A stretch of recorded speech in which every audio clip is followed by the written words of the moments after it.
Dwight, kung yung public prosecutors ay very vocal about their strategy, about their allegations against the Vice President as they are supposed to, very secretive. Itong defense team, they keep their mouths shut. Nagpapa-interview sila, very vocal sila about certain matters, but only limited to procedural matters. They are very careful about the concept of sub judice.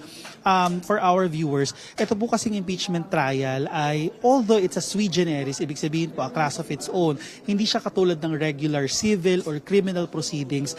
Nagpa-follow pa rin po ito ng mga rules of court. So, rules on evidence, rules of court, etc. etc. Therefore, nag-a-apply daw po yung sub judice. Kaya kung yung public prosecutor is very eager to, publicize their case, their allegations, the Vice President's camp is not so much. In fact, very open sila about certain things, pero ibang usapan kapag closed doors. Iba sila gumalaw kapag nandun na sila sa closed door meetings, sa closed door proceedings po nung impeachment trial. Ngayon, ang unang question dito, Dwight, Patrick, magkapakita ba si Vice President Sara Duterte? As far as the defense team is concerned, hindi po. Dahil hindi po katulad ng regular trials na required ang mga akusado, not necessarily, pwede nga po silang online. Dito po sa impeachment, binibigyan po ng pagkakataon ang mga respondent, in this case, the Vice President, na hindi umaten. Ang kailangan lang naman kasi dito, yung mga abogado niya. Tatalungin ng mga kababayan natin, hindi ba yun parang kabastusan sa impeachment trial, sa impeachment proceedings? In the case po ni Chief Justice, the late Chief Justice Corona, hindi din naman siya laging pupunta. In fact, yung mga lawyers niya lagi nandun at pupunta lang siya when needed. Sabi naman, even the House prosecutors acknowledge na hindi naman required lagi nandito si VP Sara, usually kapag magte-testify siya. Pero hindi naman siya magte-testify in her own trial. Ngayon, yung defense strategy po ni Vice President Sara Duterte ay nakaangkla po sa 5 issues na ni-raise niya doon sa pre-trial brief niya. Unang-una, ay kine-question niya kung yung mga ebidensya ba na nakalap ng House Justice Committee during nung hearing na to na hindi nasama sa original complaint ay dapat tanggalin doon sa mga ebidensya laban sa kanya. Kasama rin din po ang pagko-question niya kung yung mga allegation po ba, yung mga binibintang sa kanya ng House of Representatives, kabilang po dyan yung alleged threats, confidential funds issue, ay nag-a-apply po sa kanya kasi may period daw na hindi siya public official. So gustong maging technical ni Vice President Sara Duterte about those matters. And most importantly, ang isa sa mga strategy niya rin na nire-raise sa kanyang defense ay yung constitutional rights. That is a very interesting issue and point from the Vice President because if we can remember in 2025 during her supposed first impeachment proceedings ay hindi po natuloy yun dahil kinatigan ng Korte Suprema ang kanyang kahilingan na ipawalang bisa yung articles of impeachment ng House of Representatives in 2025.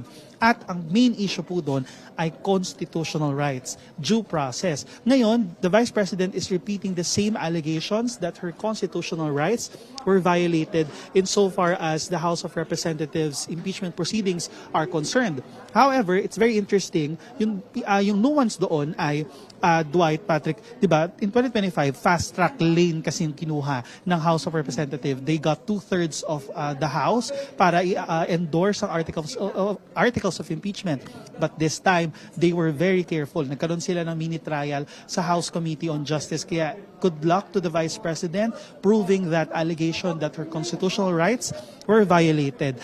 Regarding naman, Dwight, Patrick, on their demeanor, ito nga, as I've said earlier, very careful itong defense team pero well calculated yung mga galaw nila. Very technical sila about a lot of things. And kung titignan natin yung history nila from the House Committee on Justice up to the pre-trial conference, talagang ine-exhaust nila lahat ng legal means for the Vice President. For example, anytime na merong imo-motion yung House of Representatives, they're very careful about their answers. For example, nung in-endorse yung BIR box, di ba? Yung BIR box na sealed containing yung tax records ng mag-asawa, originally, ang usapan lang doon, imamark lang naman yun. Kumbaga, hindi pa naman kasi formal offer of evidence, hindi pa naman gagamitin talaga sa kanya yun. Pero hindi sila pumayag. Talagang dumaan talaga sila ng proseso. At hanggang ngayon, magbubukas na po ang impeachment court ay hindi pa rin nabubuksan yung box na yun dahil po doon sa motion ng kampo po ni Vice President Sara Duterte. Meron din silang motion, yung ayaw nilang magtanong yung private prosecutors during trial sa mga witnesses.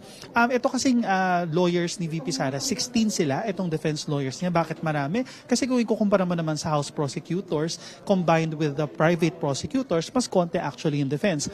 And in fact, konti lang sila kasi wala naman sa kanila ang burden of proof. Nandun lang sila to cast doubt on the allegations against the Vice President. Ang trabaho po kasi ng defense sa mga trial ay questionin, mag-create ng doubt. Kasi po pag may doubt po, humihina po yung mga ebidensya, humihina po yung alegasyon laban doon sa isang tao. Pero very interesting dahil sui generis nga po ang impeachment proceedings. Hindi po ito katulad kasi ng ebidensya ang labanan. At the end of the day, may point po si House Lead Prosecutor Jervy Luis. So this is a court of public opinion after all dahil the public notion could affect how the senators would convict or acquit the Vice President. At the end of the day, it's not about the evidence actually. It's about how the senator judges appreciated the evidence provided by the defense and the prosecution team. And that would be the strategy of the defense. They will be very technical about this. They are experienced litigator. This is their bread and butter, unlike the House prosecution. So, hindi naman natin masasabi na mag-aano lang sila, maging madali para sa kanila to dahil magagaling at substantial yung mga allegations, but this is their bread and butter. Alam nila kung paano gagalaw dito, alam nila kung paano magsasalita sa harap ng korte, and that's gonna be a challenge for the House prosecution.